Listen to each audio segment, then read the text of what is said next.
আল্লাহ তোমার এই দুনিয়ায়, আল্লাহ তোমার এই দুনিয়ায় কেউ আসে কেউ চলে যায়, তবু তোমার ভয়ে কারো কাঁদে না হৃদয়। এই দুনিয়াতে আমার বদলে গেল মন, চারিদিকে দেখি শুধু সুখেরই স্বপন, ভাবলো না মন আল্লাহ ছাড়া,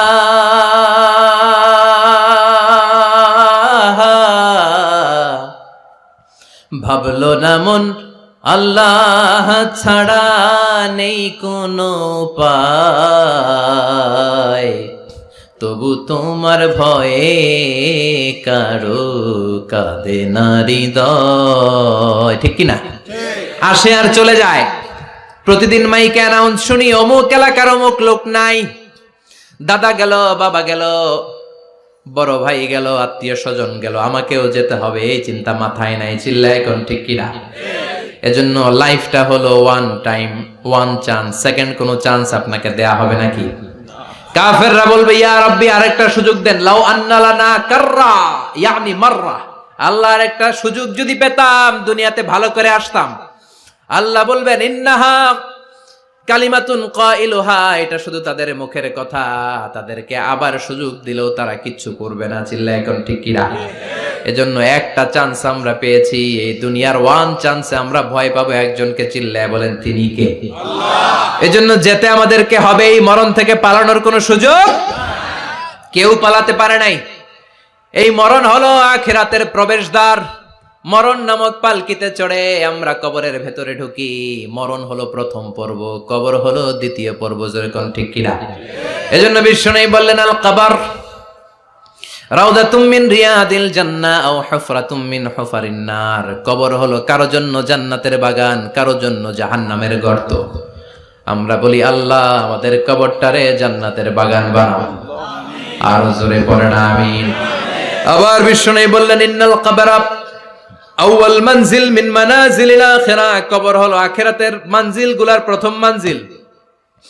আখিরাতে একটার পরে একটা অনেকগুলো স্টেশন আপনাকে পার হতে হবে। প্রথম স্টেশনটার নাম হলো কবর। প্রথম স্টেশনের নাম কি?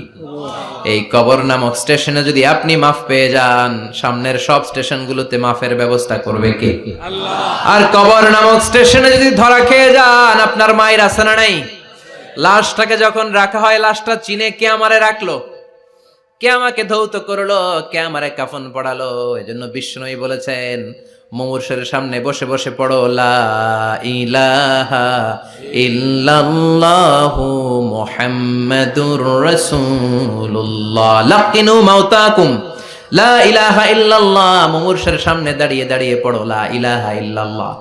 এই লা ইলাহা হচ্ছে জীবিতদের জন্য কালিমা, আর আমরা মরার পরে এই জিকির করি। ঠিক কি না? আমাদের দেশের অনেক জায়গায় লাশ নিয়ে কবরে যাওয়ার সময় লা ইলাহা পড়ে না। না, এটা আগের জিকির, মরার আগের জিকির। মরার আগে আপনাকে অ্যানাউন্সমেন্ট দিতে হবে আল্লাহ ছাড়া কোনো ইলাহ নাই, বিশ্বনবী হচ্ছেন শেষ নবী এবং রাসূল। চিল্লায় বলেন ঠিক কি না?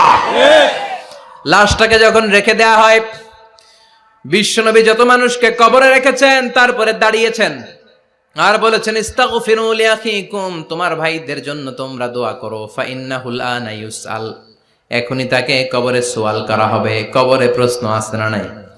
কথা বলেন। বিশ্বনবী খাদিজাতুল কুবরা, ওনার প্রথম স্ত্রী খাদিজাতুল কুবরা তাহেরাকে কবরের মধ্যে রেখে দিয়ে কাঁদতে শুরু করলেন। চোখের পানি ছেড়ে অনেক দোয়া করলেন। দোয়া শেষে সব সাহাবারা ঘরে ফিরে যায়, বিশ্বনবী যায় না। সাইয়েদনা আবু বকর বললেন ও নবী চলেন ঘরে যাই। অনেক তো দোয়া করলেন। বিশ্বনবী বললেন আবু বকর তুমি যাও, আমি যাব না। এইটা সাধারণ মহিলা না, এটা বিপদের দিনের সঙ্গিনী খাদিজা। মক্কায় যখন আমার কেউ ছিল না, খাদিজা আমারে ভুলে নাই। 3 বছর কাফিররা আমাকে জেলখানায় বন্দি রেখেছিলাম, শিয়াবে আবি তালেবের জেলখানা। আমার স্ত্রী ওই জেলখানার জীবনেও আমারে ছাড়ে নাই। আমার সাথে 3 বছর খাদিজাও জেল খেটেছে। এই একটাই মহিলা, যেই মহিলাকে আল্লাহ আরশের উপর থেকে সালাম দিয়েছে, মহিলাটার নাম খাদিজা। আল্লাহু আকবার। আমার সব সন্তান আল্লাহ খাদিজার পেট থেকে দিয়েছে।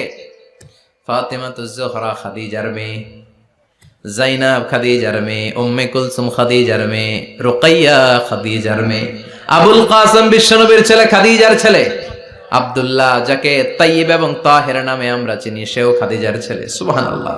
ও আবু বকর, আমার এই কলিজার টুকরা প্রিয়তমা খাদিজারে রেখে দিয়ে কেমনে বাসায় যায়? তুমি যাও, আমি দাঁড়িয়ে থাকবো। এখনই মুনকার নাকির এসে খাদিজারে প্রশ্ন করবে, আমি দেখবো খাদিজা উত্তর দিতে পারে কিনা। আর প্রশ্নের উত্তর যদি ভুল করে ফেলে, কবরের উপর থেকে আমি নিজে প্রশ্নের উত্তর দিয়ে দেব। সাইয়েদনা জিবরাইল বললেন, নবী আপনারা দাঁড়িয়ে থাকার দরকার নাই, আবু বকরের সাথে ঘরে চলে যান। আল্লাহ জানিয়ে দিয়েছে খাদিজার কবরের প্রশ্নে যদি কোনো সমস্যা হয়, আরশের উপর থেকে খাদিজার প্রশ্নের জবাব আল্লাহ নিজে দিয়ে দিবে। এজন্য কবরের আযাব থেকে বিশ্বনবী পানাহ চেয়েছেন। বিশ্বনবী বলেছেন, আল্লাহুম্মা ইন্না নাউযু বিকা মিন আযাবিল কবর। ও আল্লাহ, কবরের আযাব থেকে তুমি আমাদেরকে বাঁচাও। পড়েন আমিন। কবরে মুমিনদেরকে 4টা প্রশ্ন করা হবে, কাফিরদেরকে 3টা প্রশ্ন। চিৎকার করে বলেন, মুমিনের প্রশ্ন কয়টা? আর জোরে বলেন। প্রথম প্রশ্ন, মার রব্বুক, তোর রবের নাম কি? আমরা কি বলবো? আল্লাহ আমারে রব, এই রবি আমার সব, দমে দমে তনু মনে তারি অনুভব। আল্লাহ আমারে রব, এই রবি আমার সব। পড়েন আমিন। দ্বিতীয় প্রশ্ন, আমার দিন, উত্তর দিনের নাম কি? ধর্মের নাম কি? তৃতীয় প্রশ্ন, আমান হাদার রাজুল, এই লোকটাকে কে? আমরা বলবো মুহাম্মদ সাল্লাল্লাহু। 3টা প্রশ্নের উত্তর যখন আপনি কবরে করে দিতে পারবেন, অতিরিক্ত একটা প্রশ্ন, ওয়ামা ইলমুক, এই যে 3টা প্রশ্নের উত্তর পাল্লা, কেমন করে উত্তর জানলা? কোত্থেকে শিখেছো? নকল করে আনছো কাফনের কাপড়ে? পরীক্ষার হলে নকল আছে না নাই? হাতে নকল আছে না? পায়ে নকল, মুজার ভিতরে নকল আছে না নাই? মোবাইলে নকল আছে না নাই? নকল থেকে আল্লাহ তুমি বাঁচাও। আরো আস্তে কোন আমিন। কিভাবে জানলা? কেমন করে 3টা প্রশ্নের উত্তর শিখলা? What is the source of your knowledge? তথ্যসূত্র কি? আপনাকে বলতে হবে, আমি যেই কিতাবটা থেকে শিখেছি কিতাবটার নাম কি? চিল্লায় বলেন, কি নাম? এই কিতাবটা হলো কোরআন। আপনাকে বলতে হবে, কোরআন থেকে আমি শিখেছি, বিশ্বনবীর হাদিস থেকে আমি শিখেছি। 4টা প্রশ্নের উত্তর যখন পারবেন, ফেরেশতারা বলবে, আহলান সাহালান, খুশ আমদেদ, কংগ্রাচুলেশন, বাহ বাহ, তুমি তো চমৎকার পেরেছো। ফায়ুফসাহু লাহু কবরুহু ৭০ যিরাআন, মুমিন বান্দার কবরটা ৭০ হাত লম্বা করে দেয়া হবে। ইফতাহু লাহু বাবুন ইলাল জান্নাহ, জান্নাতের দিকে তার কবর থেকে একটা দরজা বানিয়ে দেয়া হবে। জান্নাতের সুঘ্রাণ ঠান্ডা বাতাস এসে তার কবরের ভিতরে ঢুকতে শুরু করবে। ইউলবাসু লিবাস মিন আহলিল জান্নাহ, জান্নাতীদের পোশাক তার গায়ের মধ্যে পরিয়ে দেয়া হবে। আল্লাহু আকবার। আর বলা হবে, নাম কানাউমিল আরুস, বাসর রাতে বর যেমনি কনেকে নিয়ে ঘুমিয়ে যায়, তুমিও একটা ঘুম দাও। আলহামদুলিল্লাহ পড়ে। মুমিন বান্দা আনন্দের একটা ঘুম দিবে। ইসরাফিলের সিংগার আওয়াজ ছাড়া পৃথিবীর কোনো কিছুই তার আগে এই ঘুম ভাঙতে পারবে না। আল্লাহ আমরাও যেন সেদিন কবর একটা মজার ঘুম দিতে পারি, তুমি তৌফিক দাও। জোরে বলেন আমিন। এবার বামপন্থী নাস্তিক আর কাফেরদের পালা, ইসলাম বিদ্বেষীদের পালা, আলেম ওলামাদের শত্রুদের পালা, ইসলামকে যারা বিজয়ী শক্তি হিসেবে মানতে পারে নাই তাদের পালা। চিল্লায় এখন ঠিক কিনা? ওদেরকেও একই প্রশ্ন, রব কে? ওরা বলবে আমি জানি না। আমাদের উত্তর আল্লাহ। ওরা বলবে আমি কিচ্ছু জানি না, আমি সব ভুলে গেছি, আমার মাফ করে দেন, আমি কিছুই জানি না। তবে আমি ইসলাম বিরোধীদের সাথে চলতাম, যারা ইসলাম রে বাস দিত আমি তাদের সাথে স্লোগান দিতাম। এরকম ডাকাইত আছে না নাই? দ্বিতীয় প্রশ্ন, আমার দিন, ও তোমার ধর্মের নাম কি? কয় আমার ধর্ম নাই, আমার ধর্ম কর্ম নাই, আমি খালি দুনিয়া কে মজা লে লো, দুনিয়া তোমারই হ্যায়, আমি খালি দুম চলে দুম, আছে না নাই? আমি শুধু মৌজ মাস্তিতে ব্যস্ত ছিলাম, আমার দুনিয়া নাই, দিন নাই, আখেরাত নাই, রবকে আমি জানি না, ধর্মকে জানি না। ইসলাম বিরোধী রাজনীতি আমি করতাম, মাও সেতুংয়ের রাজনীতি, কার্ল মার্কসের রাজনীতি, বুশের রাজনীতি, ডোনাল্ড ট্রাম্পের রাজনীতি, বামপন্থীদের রাজনীতি, চিল্লায় কোন ঠিক কিনা? কোন ধর্ম নাই। এই লোকটাকে চিনো কিনা বলো। বিশ্বনবীর চেহারা দেখিয়ে বলা হবে এই লোকটাকে, কয় জানি না। এরে আমি মানতাম না, এরে আমি গালে দিতাম। এরকম জাহান্নামের নরকীট আর পিতৃ পরিচয়হীন জারদ সন্তান বাংলার দেশেও আছে না নাই? এই মহামানবটাকে গালি দিয়ে পৈশাচিক আনন্দ পায়। পত্রিকায় লিখে, ব্লগের মধ্যে লিখে, ইন্টারনেটে কার্টুন বানিয়ে বানিয়ে পৈশাচিক ফুর্তি করে। এগুলো জাহান্নামের কীট, এগুলো জারদ সন্তান, বাপ মায়ের ঠিক নাই। আমার নবীরে যারা গালি দেয় এগুলোর বাপ মায়ের ঠিক আছে? এগুলোর কোনো গোড়া আছে? এগুলোর কোনো শেকড় আছে? এগুলো আগাছা। চিৎকার করে বলো ঠিক কিনা। বলবে আমি জানি না। ফেরেশতারা বলবে দাঁড়া, আমরা জানি। তোর সাথে কেমন আচরণ করতে হবে আমাদেরকে ট্রেনিং দিয়েছে কে? এবার শুরু হবে মাইর। কি শুরু হবে? কথা বলেন। মাইর। ফায়ুদরাবু বিমা তারিকা মিন হাদিদ, লোহার হ্যামার দিয়ে শুরু হবে মাইর।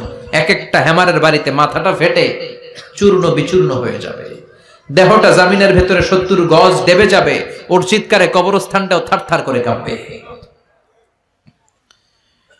আবার জামিনকে বলা হবে ইলতাইমি, চাপা দে। জামিনে ঢুকে যাওয়ার পরে জামিনের এপাশ থেকে একটা চাপা, মাটি চাপা, বাম দিক থেকে মাটি চাপা, 2 চাপায় ডান দিকের পাজর বায়ে চলে যাবে, বাম দিকের পাজর ডানে চলে আসবে। ওর চিৎকারে কবরস্থানটা থারথার করে কাঁপবে। আল্লাহ এই ধরনের পরিস্থিতি থেকে তুমি আমাদেরকে বাঁচাও। আরো চিৎকার করে বলেন আমিন। এজন্য কবরের এই প্রস্তুতি নেওয়ার দরকার আছে না নাই? কোরআনের পক্ষে থাকার দরকার আছে না নাই? ইসলামের পক্ষে থাকার দরকার আছে না নাই? ইসলামী আন্দোলনের সাথে থাকার দরকার আছে না নাই? ইসলামের বিজয় চাওয়ার দরকার আছে না নাই?